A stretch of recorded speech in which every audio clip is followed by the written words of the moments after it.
While water is famously plentiful on New Zealand's west coast, early gold miners often found it to be in the wrong places for their needs. Looking rather dull for want of water was an often used lament of the times. In Race for Gold, we look at some of the significant projects undertaken to convey west coast water from point A to point of need. In this episode, we look at the founding and construction of the Greenstone and Eastern Hohonu water race project, starting in 1869.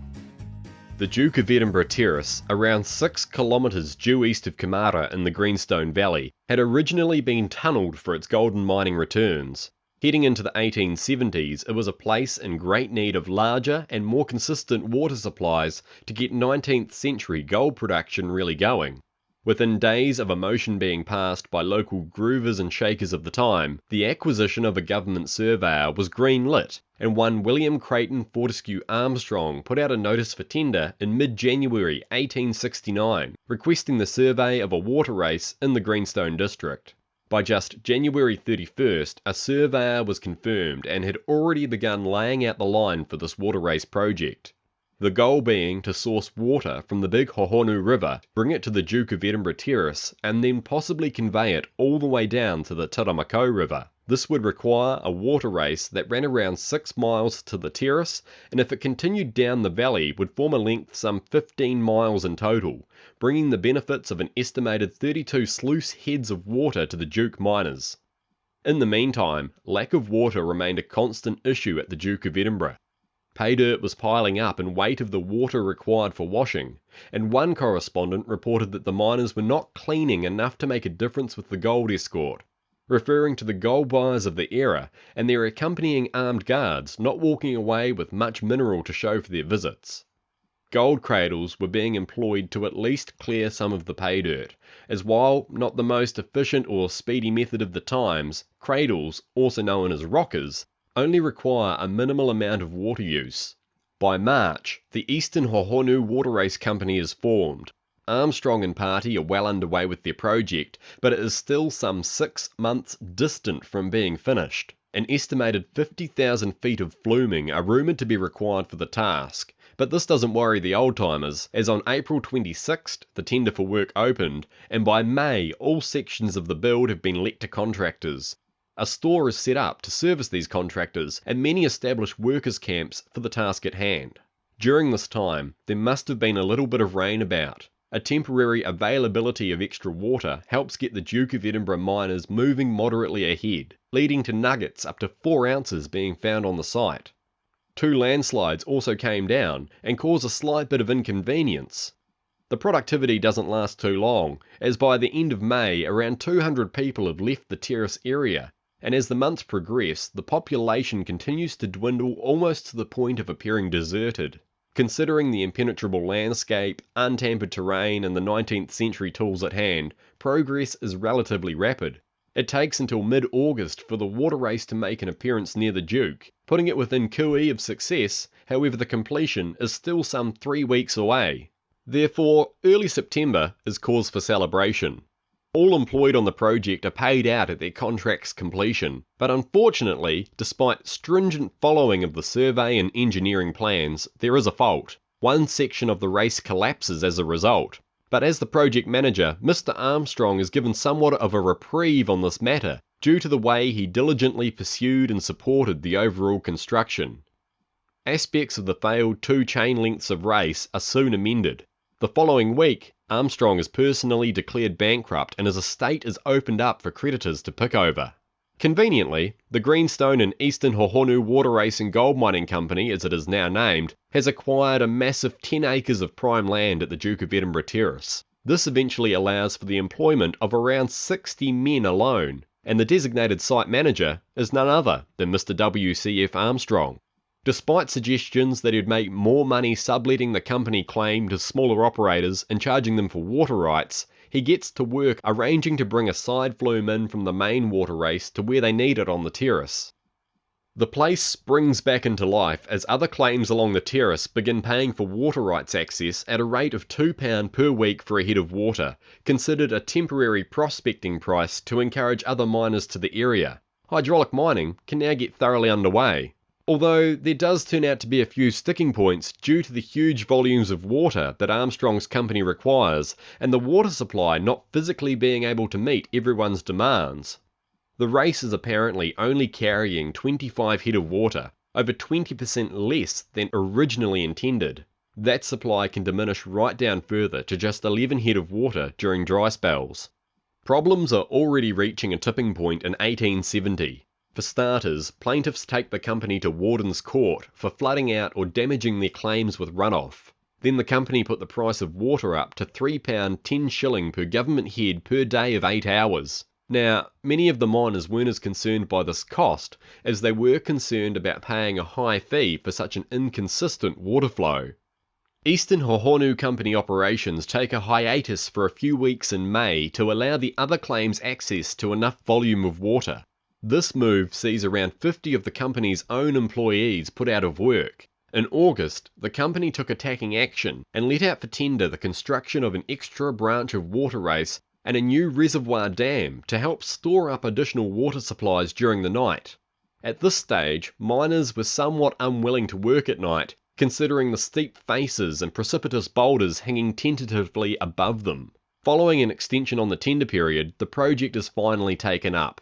Within 2 months, a race is completed, but the contractor tasked with the dam construction walks off the job halfway through. The Greenstone and Eastern Hohonu Water Race and Gold Mining Company take over finishing the task for themselves, putting out a call for pick and shovel men right before the end of the year. Claim work again stops for 2 weeks during January 1871 to allow the Eastern Hohonu Company opportunity for further widening of races and raising their flumes higher up the terrace. A man is killed by a crushing blow to the head when putting in framework for dam floodgates during this time. While erecting the frame, a loss of footing by other workers causes part of the structure to come loose and kill the fellow all but instantly. This death is ruled as accidental after an inquest. Duke of Edinburgh miners do eventually walk off the job due to further water supply issues. This time in regards to the amount of water supplied, access hours to the water, and the exceptionally high price too. Plus the fact that Mr. Armstrong has gone around nailing battens across the miners' boxes to prevent their water flowing until outstanding accounts are settled. A meeting is held to quell their concerns, and Mr. William Evans, the company's legal manager, agrees to have Armstrong remove the battens so that work can proceed, and also to bring surveyors up to the Duke of Edinburgh in order to measure the water volumes and ensure the miners are getting their pennies worth. But this doesn't exactly come to fruition as planned. 2 surveyors, one appointed by the miners and one by the Eastern Hohonu Company, do soon arrive tasked with the job. They climb up and stand upon a length of branch fluming to take their water measurements, only to come down quicker than otherwise intended, falling some 25 feet when the flume collapses under their additional weight. The gentlemen were left with sore ribs and backs, but fortunately survived. Needless to say, no more measurements were taken for the time being. You may be surprised to learn that in the same year, the water race fluming also caught fire during a long dry spell. Sections were hurriedly cut down and gradually got replaced over the following weeks. Such occurrences weren't completely uncommon in the rainless periods of the coast, with small bushfires being a notable concern. The Duke of Edinburgh Terrace ground was noted to be hydraulicked on such an extensive scale as not to be exceeded in any other district of New Zealand. Gradually, the ground was being worked out of productivity. To give an indication of how much land was modified, the original Greenstone township was estimated to sit around 100 to 150 yards from the base of the Duke Terrace before sluicing operations started. Within 4 years, the mine tailings were literally lapping at the town, with some miners paying compensation in regards to rock damage to buildings. Thoughts at one stage were put forward to move the entire Greenstone township. After a huge flood wiped out a large number of buildings, this endeavour eventually came to be. Hohonu Township was surveyed and the town shifted to the southern side of the river. By 1874, the gradient of the resculpted terrace was no longer steep enough to allow larger rocks to pass right through the sluice boxes. This in turn led to much slower work, as men must take time to clear extra stuck boulders by hand, rather than let gravity do the job. The ground is barely paying its way, so the price of water access is lowered for all. Despite this, a tender for another branch race some 2 miles in length is put on the table. Not long later, in March, the company surrendered their 10-acre claim lease while also continuing mining operations on other ground with a completely new methodology. During all of the previous work, ground sluicing and leaky canvas hoses are the go-to options for washing away hillsides, not the most efficient means. By 1874, reports have filtered back to the coast in regards to the use of iron piping and high-pressure California-style water nozzles that are being utilised in the Americas.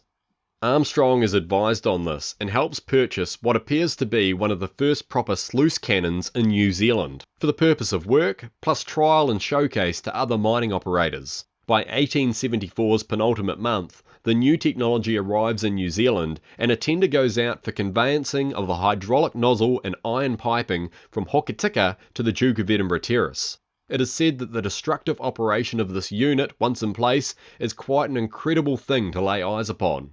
Work on the terrace must have been more seriously slowing down just 2 years later, be that due to the imminent Kumara gold rush or just general exhausted ground. An application for tenders goes out early in the year, this time for the purchase of all of the company's claim, plant, and most importantly, for 2 to 3 years of the water race rights. This tender may have fallen over though, for a year later, Armstrong is still pursuing the Duke, but most mining endeavours have crawled to a stop. Not long later, Kumara is beginning to become the new throng of gold activity. Come April, the Kumara goldfield literally springs into life. The new position of manager at the Okuku water race has Armstrong's name all over it, and with that position added to his CV, a new set of undertakings and headaches begin for him during New Zealand's last great gold rush. As for the Duke of Edinburgh Terrace, it does continue life in various manners, and the Eastern Hohonu Company remain there for some time, to the point that in 1885 the bearers of the title are considered one of the most unprofitable mining companies on the coast. Another team are eventually granted rights to run the water race from the Big Hohonu to the Duke, and the search for productive gold by miners of the 19th century continues on, with West Coast water helping them all along the way.